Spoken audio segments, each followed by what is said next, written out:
And please welcome your next storyteller, Lacey.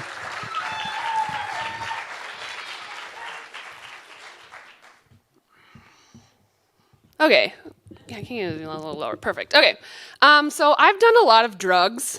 About a year and a half ago, I was diagnosed with acute myeloid leukemia, which is a blood cancer, and after 2 stem cell transplants and 2 relapses, I'm now considered terminal. Ooh. Now you have to like me. So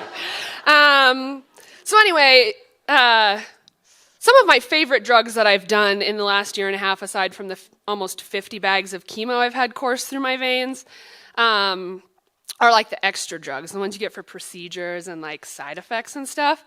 One of my first favorites is this drug called Demerol, which is, it's a painkiller. It's kind of an old school painkiller, but when you have 107-degree temperature and you're shaking uncontrollably, Demerol calms that down. And usually you have one of 2 reactions. The first reaction is you get like diarrhea and you vomit.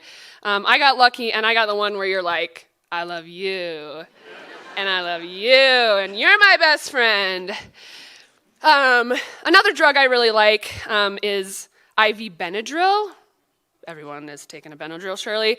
But when you get IV Benadryl, it's like taking 4 Benadryl and having it all work in a matter of like 15 seconds.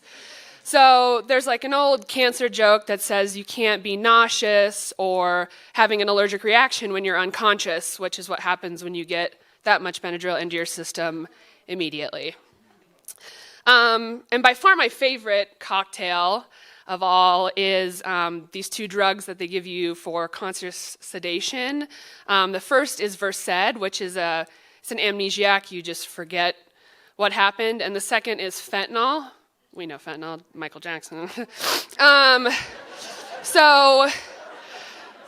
I have like a little bit of a reaction with fentanyl. You can't give me too much. My breathing slows, and that's not fun for me because then they wake you up and you don't get to enjoy everything. So I have made sure to tell them, give me more Versed, less fentanyl, and we'll all be happy, because when you wake up from all of that, they've provided you with a Pepsi and a muffin. And it's the most incredible experience I've had in the hospital. There's nothing that tastes better than a Pepsi. It's like sparkling God water. And the Otis Spunkmeyer blueberry muffin, trans fat-filled, warm, squishy, oily thing that you get to eat tastes like the most delicate dessert you've ever found in Europe. And so those are my 3 favorites, but being terminal, they start to offer you loads of things. You go to your provider and you say, I'm anxious, and they're like, do you want some Xanax? And you're like, no, I'm working through my things. So anyway, I was with my provider the other day, and she goes, hey, now that you're terminal, like, if you want, we can get you some medical marijuana. And I was like, listen, okay, no, that's frightening and scary, and marijuana is probably the worst drug I've ever tried in my entire life. It's not like these other drugs that you get in the hospital where someone watches you and they check your blood pressure and everyone's there. Someone has a bachelor's degree and they're like coaching you through it. Like, when I got high, the one and only time I've ever been high, I was with a man named Keegan who had red hair. And I don't know if you've ever read the Diagnostic Statistical Manual of Mental Disorders, unless you've gone to graduate school or something for that. But in there's something called marijuana-induced psychosis, which is what happened to me.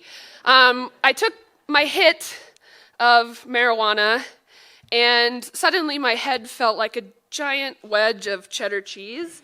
I am a Packer fan, which was nice, but I wasn't really thinking about that, because when your head feels like that, there's nothing else you can concentrate on. And so I'm looking around, and I'm like, this is really freaking weird. And I looked over at Keegan. Mind you, he has red hair. But at this point, it was like fire engine red, right? I'm having visual hallucinations of highly saturated colors. I would look in the kitchen, which was unlit, super dark blue, look around. He was an artist, so he had these paintings, and this elk looked like it was alive. And I was like, I don't think anything could get any worse, until time started to act weird. So It was kind of like being in a dryer where I would live a moment and then I would relive that moment in fast forward motion. Imagine driving home on the highway like that, which I didn't do. That would be illegal. So I'm having all of these hallucinations, and it was honestly I thought I was going to be committed to a mental institution for the rest of my life. So I finished telling my practitioner this story, and she goes, one hit? Really? And I was like, yeah, listen, I'm going to stick to the hard stuff.